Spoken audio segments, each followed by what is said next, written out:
आज हम एक प्रॉब्लम डील करने जा रहे हैं, जेई लेवल का प्रॉब्लम है। क्वेश्चन का बैकग्राउंड बहुत अच्छा है, तो अपने पास 2 चैप्टर्स हैं जिनको पढ़ने का मौका मिलेगा। इसमें आपको न्यूटोनियन मैकेनिक्स देखना है और साथ में रोटेशनल डायनामिक्स देखना है। तो क्वेश्चन के अंदर एक खासियत क्या है कि आप देखो कि ये इंक्लाइन प्लेन दिया है वो, बट ये टच नहीं कर रहा है। ये भी मुद्दे का बात है कि टच करता तो कुछ और चीज़ें हम प्लान कर सकते हैं, बल्कि दोनों के बीच में गैप रखा गया है और फ्रिक्शनल कोएफिशिएंट 0.5 सेटअप किया और इंक्लिनेशन एंगल 45 डिग्री है। तो आपसे पूछा जा रहा है कि एक्सेलरेशन फाइंड करके बताओ। तो आपके मन में 2 सवाल होना चाहिए। क्या ये ब्लॉक इंडिविजुअली मूव करेगा ये कि कॉमन एक्सेलरेशन से मूव करेगा?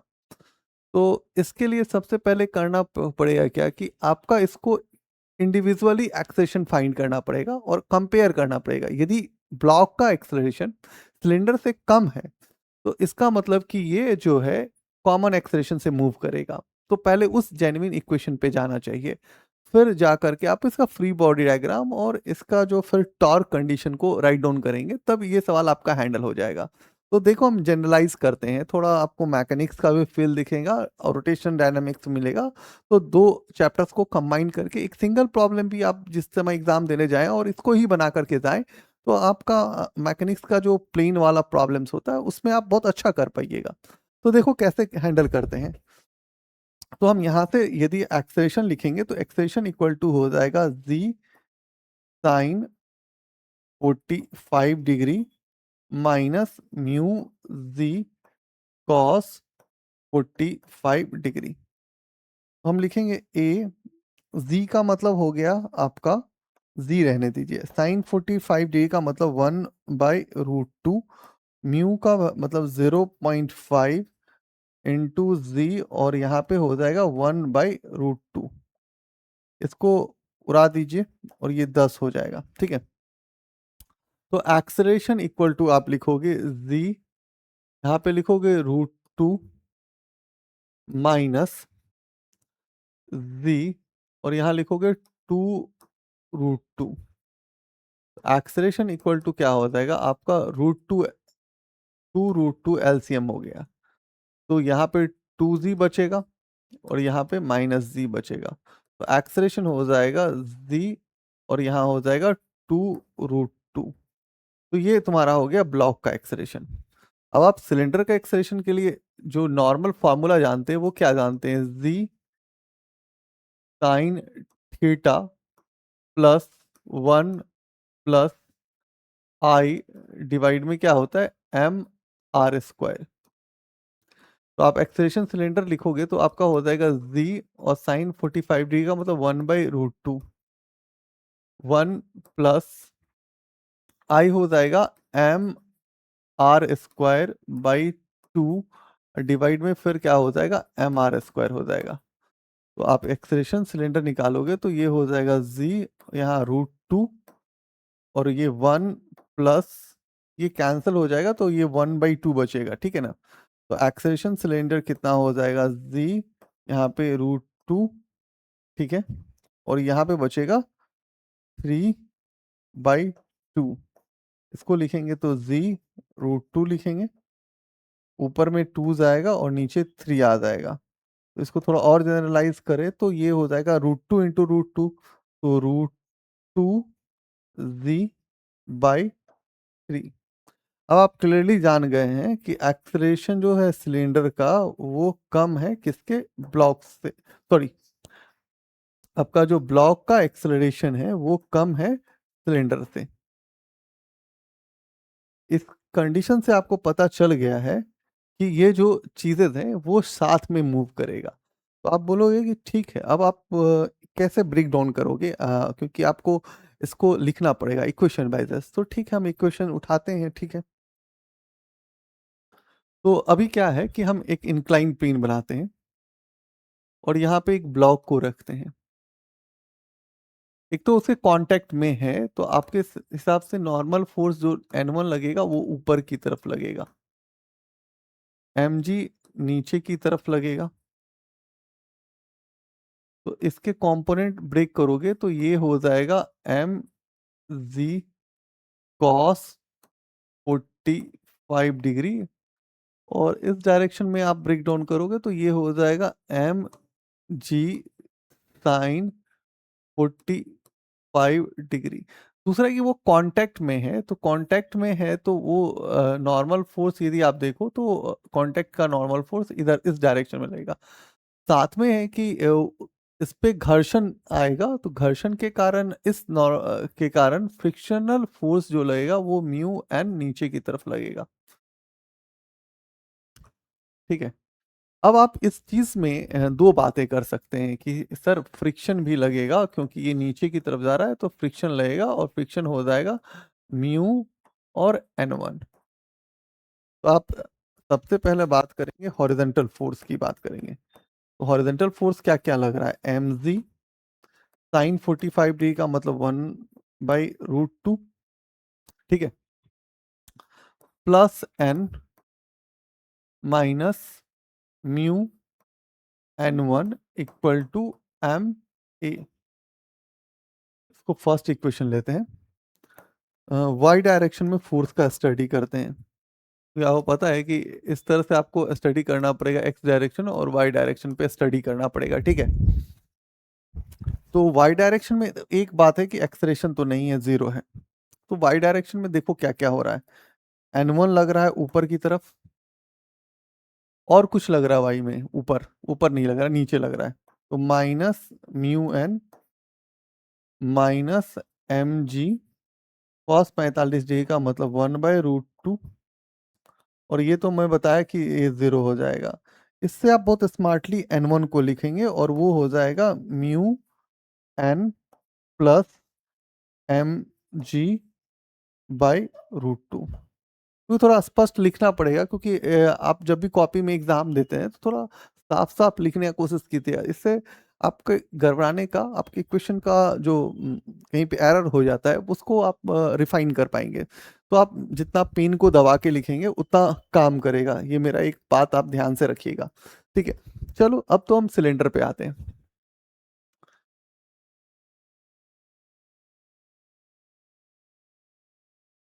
ठीक है। सिलेंडर का नॉर्मल फोर्स N2 ऊपर की तरफ लगेगा।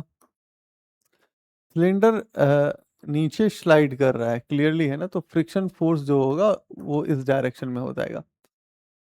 इसका जो लोड होगा वो नीचे की तरफ लगेगा 2 mg। और बट लोड को बैलेंस करने के लिए भी आपको देखना होगा, तो यहाँ पे थीटा वीटा बनाइए और फिर लिखिए 2 mg कॉस 45 डिग्री, और यहाँ से आइए फिर 2 mg साइन 45 डिग्री। ये कंपोनेंट ब्रेक कर ली mg का। दूसरा कि इसमें फ्रिक्शन का जो कांटेक्ट फोर्स है उसके कारण जब फ्रिक्शन की बात करेंगे तो म्यू और एन ऊपर की तरफ लगेगा। ठीक है। और कुछ ज्यादा फ्रेम में नहीं दिख रहा है मेरे। तो दो चीजें हैं कि यहाँ पे जिसको आपको हैंडल करना चाहिए। तो सबसे पहले आप बोलोगे कि आप बोल लिखोगे 2 mg और साइन 45 डिग्री का मतलब 1/√2। ठीक है। और एक कांटेक्ट फोर्स जो है यहाँ पे आप दिखाना पड़ेगा आपको कांटेक्ट फोर्स। तो कांटेक्ट फोर्स जो है इस तरह से यहाँ पे है, काम करेगा। तो आपका यहाँ पे जो कांटेक्ट फोर्स होगा उसको आप देखो कि वो आपका इधर लगेगा। तो ठीक है। तो दो चीजें अपोजिट में लग रहा है तो माइनस एन हो जाएगा और माइनस एफ हो जाएगा। इक्वल टू क्या हो जाएगा, क्योंकि मास आपके पास दो है इसका, तो 2 ma हो जाएगा। इसको इक्वेशन थर्ड ले लेते हैं हम लोग। इसको हम सेकंड में रखते हैं। ठीक है। फायदा हो जाएगा अपना। अब इसमें वाई डायरेक्शन में देखो, क्योंकि अभी जो आप स्टडी कर रहे हैं वो तो एक्स डायरेक्शन में स्टडी कर रहे हैं। अब यही फोर्स वाई डायरेक्शन में भी आप स्टडी करेंगे। फिर से आपको पता है कि एक्सलेरेशन जीरो होने वाला है। तो वाई डायरेक्शन में जो चीजें लग रहा है वो क्या लग रहा है, एन टू लग रहा है प्लस म्यू एन लग रहा है, और आपका क्या लग रहा है -2 mg और कॉस 45 डिग्री मतलब 1/√2। तो ये तो क्लियरली है कि इस इक्वेशन पे मेरे को ज्यादा जाना प्लान करना पड़ेगा। ठीक है। तो सबसे पहले कि इसमें सर टॉर्क देखना होगा ना, टॉर्क देखिए। तो टॉर्क इक्वल टू क्या होता है, आई इंटू अल्फा। तो टॉर्क को देखो, ये जो फ्रिक्शन है ये रोल कराने में काम कर रहा है इसको, और ये रेसिस्ट करने का काम कर रहा है, मतलब कि यहाँ पे इसके स्पीड को कम कर रहा है। तो ठीक है, तो torque equal to force, force तो एफ है into R minus mu N R equal to I, I के जगह क्या लिखेंगे 1/2, और यहाँ हो जाएगा 2m r² into alpha, alpha का मतलब a/r। तो यहां से यदि आप r कॉमन कर लें तो ये क्या हो जाएगा, फ्रिक्शन माइनस म्यू एन। ठीक है, ठीक है, देखिए ये बचेगा, और यहाँ बचेगा 1/2 इंटू 2m r² इंटू ए, और यहाँ से ये और यहाँ से ये मर गया, यहाँ से ये मर गया, तो friction minus mu N equal to क्या बचा, सिर्फ बच गया आपका m और a बच गया। तो फ्रिक्शन इक्वल टू क्या हो जाएगा, ma प्लस म्यू एन।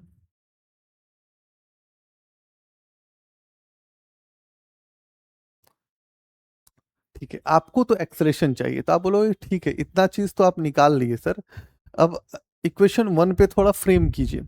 तो हम वही काम करेंगे।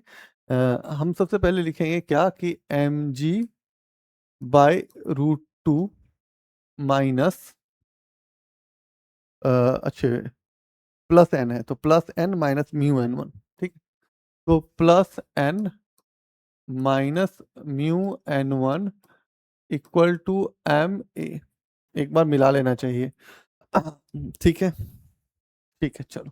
और friction equal to mu M A plus mu N है, और फ्रिक्शन का हम जो वैल्यू निकाले वो क्या निकाले, म्यू ए, दिमाग में स्किप कर जाता है।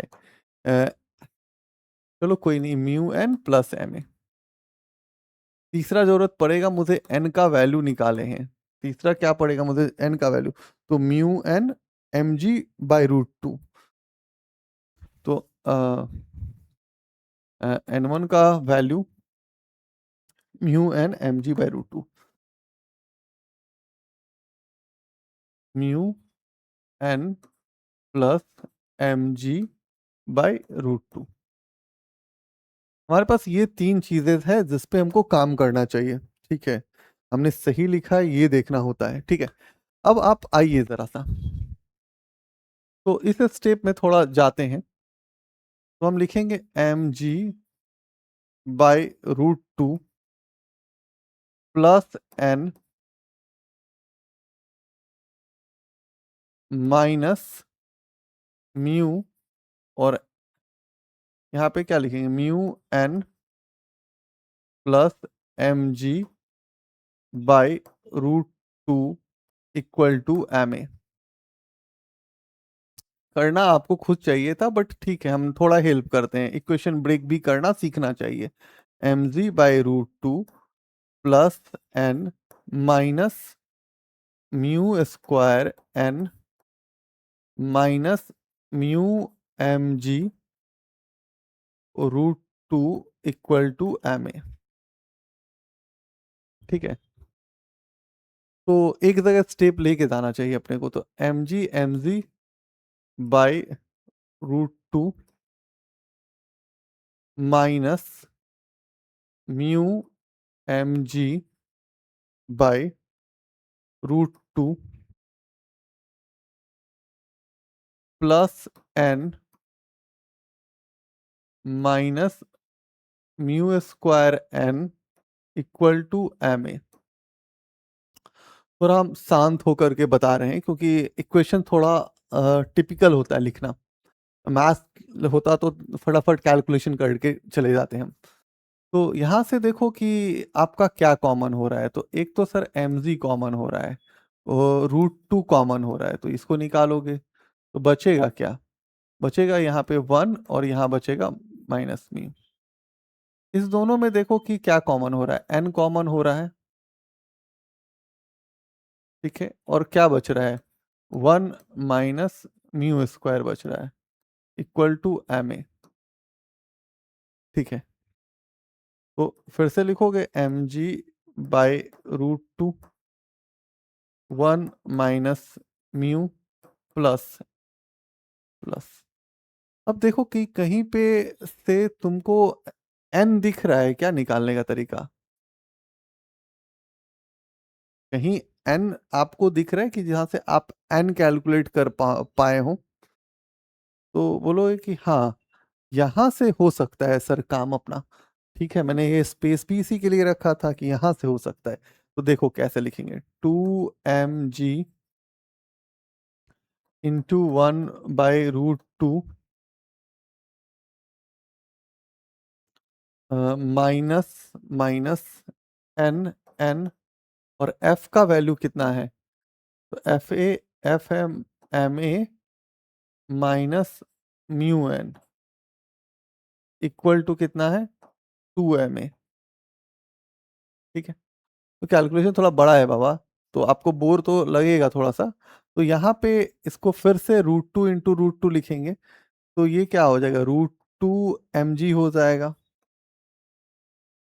ठीक है, ये -ma है, इधर है, और ये -2ma है, और n बाहर चला जाएगा इधर, और ये हो जाएगा μn।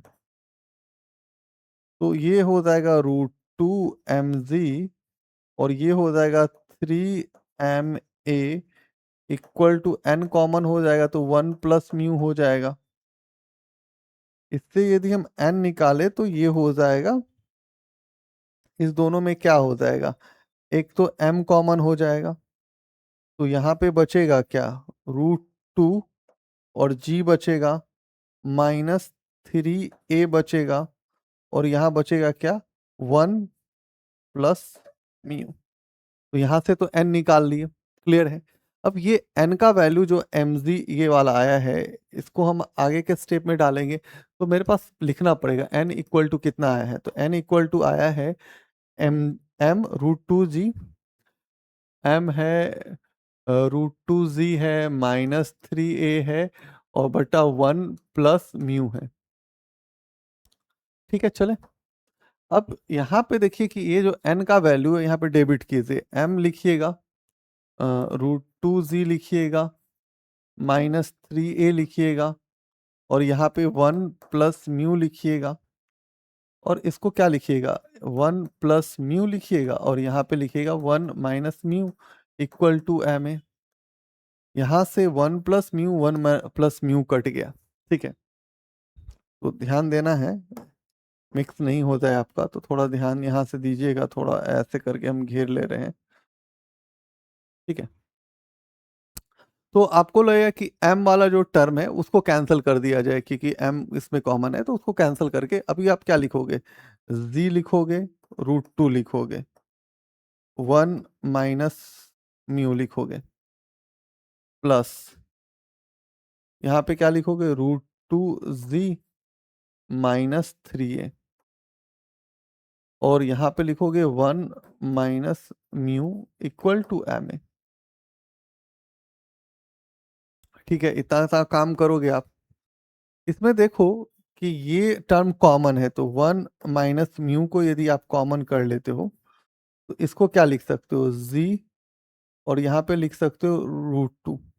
ठीक है, प्लस क्या लिखोगे, √2z -3a, और इक्वल टू, अब तो ma तो नहीं रह जाएगा, सिर्फ a बचेगा, तो ए ही लिखेंगे। ठीक है, अब आप क्या करो, इस दो स्टेप को देखो, कोशिश करते हैं कैसे मैथ्स को भी ब्रेक करना, वो भी सीखना चाहिए। तो अभी हम इसको लिखें क्या, z × √2 अब प्लस √2 × z। यदि हम इसको सिर्फ ब्रेक करते हैं, इतने को ब्रेक करें, तो इस दो टर्म के साथ तो हम रिलेट कर सकते हैं, तो हम बोलेंगे कि सर √2 एलसीएम ले लीजिए, तो ये z हो जाएगा, और क्योंकि ये √2 है तो यहाँ पे तो है नहीं सर, तो ये जो हो जाएगा ये 2z हो जाएगा। तो ये हो जाएगा सर 3z/√2। क्योंकि मेरे को 3a के साथ रिलेशन देखना है तो चलना चाहिए अपने को, तो यहाँ से नॉर्मली हम √2 लिए, फिर z कर दिए, फिर इसमें से मल्टीप्लाई होगा तो 2z बचेगा तो 3z। तो ये स्टेप तो मेरे को क्लियरली यहाँ से दिख रहा है कि क्या हो रहा है। तो एक और पेज खोलते हैं, क्योंकि हम लोग जब इतना मेहनत किए हैं तो वो पूरा मेहनत सार्थक होना चाहिए। ठीक है, और ये हो जाएगा 3z/√2। यहाँ पे हम क्या लिखेंगे, 3z/√2 माइनस क्या है, 3a है, इक्वल टू क्या है, a है। आप एक बार मिला लीजिए, मिला लेना चाहिए क्योंकि स्टेप डाउन कर रहे हैं, काफी मेहनत है। अब इसको मल्टीप्लाई कीजिए तो ये क्या हो जाएगा, 3z और यहाँ हो जाएगा √2, फिर क्या हो जाएगा -3a, फिर ये क्या हो जाएगा -3 μz/√2 हो जाएगा। ठीक है, और फिर से क्या हो जाएगा माइनस, और ये माइनस माइनस प्लस। ठीक है ना जी, ये तो माइनस हो गया और ये +3a हो जाएगा, इक्वल टू a हो जाएगा। एक बार देख लेना चाहिए अपने को, यहाँ पे हमने जो भी कैलकुलेशन किया है उसमें कोई सटीक कुछ भी जगह पे हमने गलतियां की है तो वो दिखनी चाहिए। चले, कोई बात नहीं। वो अच्छे, देखो 1 - μ है ना, तो 1 को इससे मल्टीप्लाई करो, फिर इसको करो तो -3a हो जाएगा। ठीक है, और देखो जस्ट हम वही बोल रहे थे, थोड़ा सा भी मिस्टेक होगा ना भाई तो थोड़ा गलती आ जाता है। 3a और यहाँ μ इक्वल टू a। ठीक है, तो अभी आपको करना क्या चाहिए, आपको करना चाहिए भाई 3z/√2 और यहाँ पे 3 μz/√2 equal to a plus, ये हो जाएगा 3a माइनस 3 μ a कर लेते हैं। ठीक है, तो इस दोनों में क्या कॉमन है, तो एक तो 3z कॉमन है, √2 कॉमन है, तो इसको हम लिखेंगे। अब ये बचा क्या, तो यहाँ पे 1 बचा और यहाँ μ बचा, और यहाँ कितना बचा यार, 4a बचा, और ये -3 μ a बचा। तो अभी यहाँ से a कॉमन करेंगे तो 3z/√2 1 माइनस μ, और यहाँ से a कॉमन हो जाएगा तो ये क्या हो जाएगा 4 माइनस 3 μ। तो एक्सेलरेशन का जो वैल्यू आएगा वो कितना आ जाएगा, 3z/1 माइनस μ डिवाइड में √2, और ये आ जाएगा 4 माइनस 3 μ। ठीक है, और ये तुम्हारा हो जाएगा एक्सेलरेशन। ठीक है, तुम एक चीज करना, फ्रिक्शन लेस देन μ/n2 का भी केस निकालना, और यदि ये केस वैलिड हो जाए और फ्रिक्शन कैलकुलेट करना और देखना कि कंडीशन सेटअप होगा तो ये भी इक्वेशन तुमको रोलिंग इक्वेशंस में हेल्प करेगा। तो थोड़ा बोर्ड किए हैं, ठीक है कोई बात नहीं, इक्वेशंस थोड़ा ज़्यादा था, ठीक है आप हैंडल कीजिए, खुद से भी कर सकते थे, हम तो थोड़ा सिखाया कि कैसे लिखते हैं और कैसे बोर्ड पे क्लियरली चीज़ें को प्रेजेंटेशन होता है। तो आज के लिए थैंक यू।